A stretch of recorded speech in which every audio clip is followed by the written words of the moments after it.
Hey everyone, Sparks back with another Goddess of Victory Nikke video, and our collab has been officially announced. It is what everybody thought it was. It is Nikke X ReZero. Now, I'll tell you guys right away, I am not a big ReZero fan because I just didn't even watch the show at all until last night when there was major speculation that that was going to be the collab. So, I do know the basic premise of it. I've watched a few episodes now, and it's a pretty good show, honestly. It is an isekai, which I think we're all kind of burnt out of, honestly.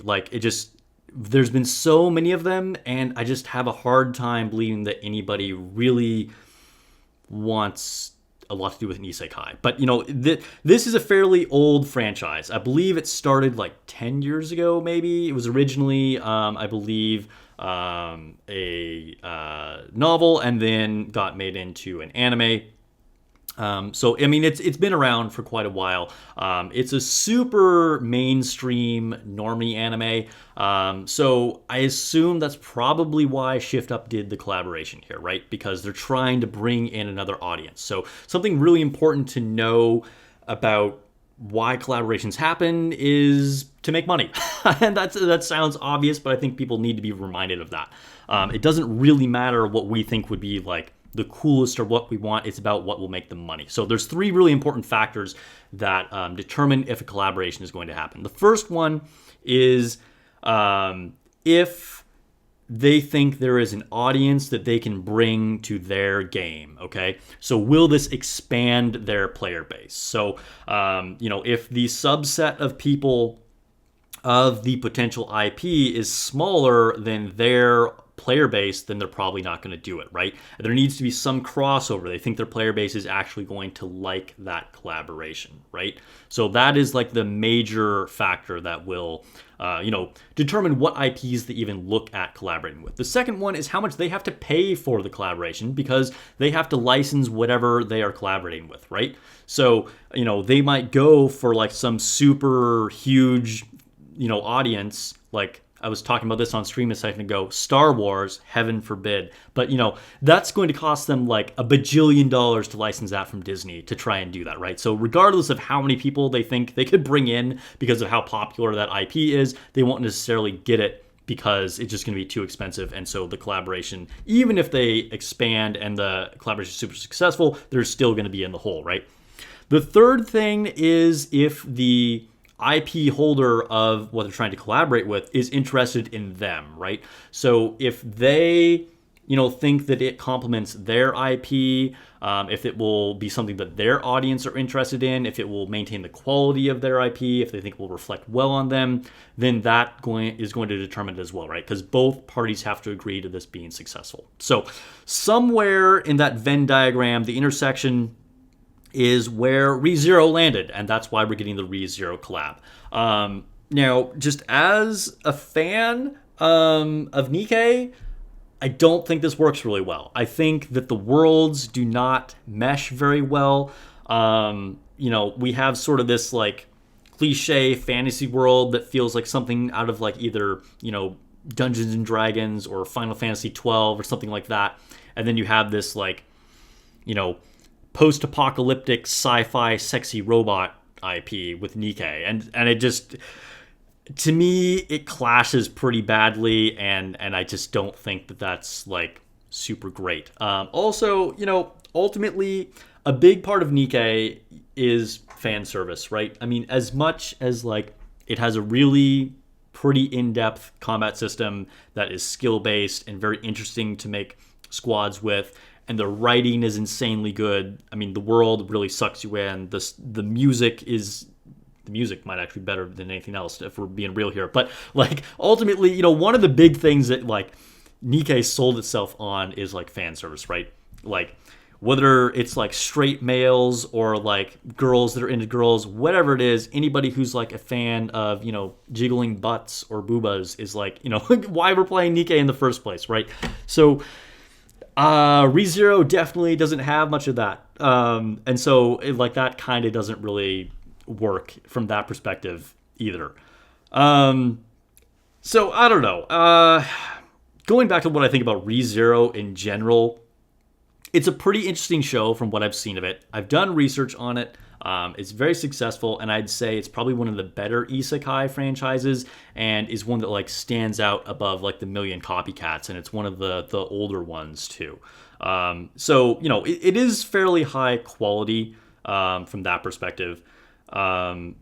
I'm just not super into it, although it has been interested enough that I do want to finish actually watching at least the first season, and we'll see where it goes from there. I do want to become more knowledgeable about it before we get the actual collab here, which isn't too long from now. We don't have to wait very long. It comes March 21st, which is actually way quicker than I was expecting. I thought we would at least get maybe like a month lead time, but this is happening really fast. So that is kind of cool. This could definitely throw a wrench in people's saving plans. I know a lot of people dropped a lot of resources on Double D, which she is an amazing character. You were right to do that. Some people are saving for half-year anniversary, the 1.5-year anniversary. You're also right to do that. We're expecting something big, possibly, another Pilgrim or something like that, which will be really cool, because generally we get some really good stuff for anniversaries. So, but now we also have the collab. Now we don't know anything about these characters. We don't know if they are good at all, what their kits will be. But collabs happen and they're gone forever. So whether you're a collector or not, a lot of people are going to be probably tempted to pull for these units. So because I'm a content creator, I will be pulling for them no matter what, okay? Even though like this collaboration doesn't really speak to me. Yeah, we'll see. So what are the units we're getting here? Well, we are getting Amelia, I'm sure. She's front and center here, our silvered half elf. Our silver-haired half elf. I don't know what I said the first time. She's an interesting character. She does look good.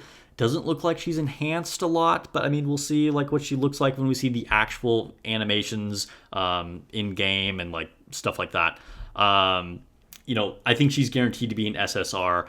We have the two characters next to her, which I forget their names of right now. They definitely don't make me any more excited. Possibly they're both SSRs or they're both SRs, and we have yet to be revealed what the next SSR is, because it would be kind of weird if one of them was an SSR and one of them was an SR. I don't know. The one character that I think could have been really good as far as fan service goes that the Nikke audience would appreciate would be Elsa. We have gotten villains as playable characters before. If you guys don't know that we got villains as playable characters before, then yeah, spoiler alert. I guess it's too late, but we have gotten a playable villain already. But so I think it would be interesting to have her. She looks good.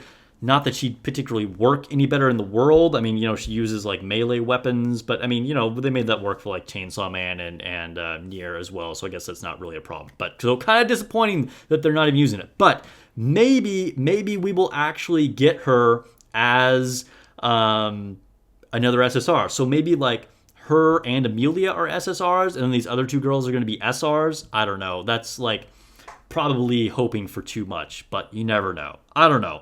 Let me know what you guys think. I genuinely hope that there are fans of ReZero and fans of Nikke that are excited for this. And I'm sure there are some. I think, the most vocal audience is not necessarily representative of what the entire player base thinks, right? So, even though I see a lot of like pretty unexcited comments on like Discord and Reddit and in my own community, we were just talking about it on stream. There could be a lot of people out there that are into it, that are more casual players that just like aren't, being vocal on these like forums, so that's the thing. If you guys do, want to see more, make sure you subscribe. Subscription really helps me. It doesn't really change a lot for you because I'm sure the algorithm is hooking you up. But if you enjoy Nikke videos and you want to see more, a subscription would be super appreciated. So please hit that sub button. I stream every week as well on both YouTube and Twitch. So hopefully I see you on there. And during the recording, we're doing it live here. I'll put up chat on screen. Everybody say hello to YouTube. But let me know what you guys think of this collaboration. Are you excited for this? Do you think it's possible that we'll get a fourth character, maybe Elsa? Because we got ReZero, is there a collaboration that you would have preferred? Still holding out for that Evangelion collaboration eventually. Maybe it will come. I don't know. It's your boy can dream. But yeah, I would love to know your thoughts on it. And yeah. I guess I will catch you guys in the next video or stream.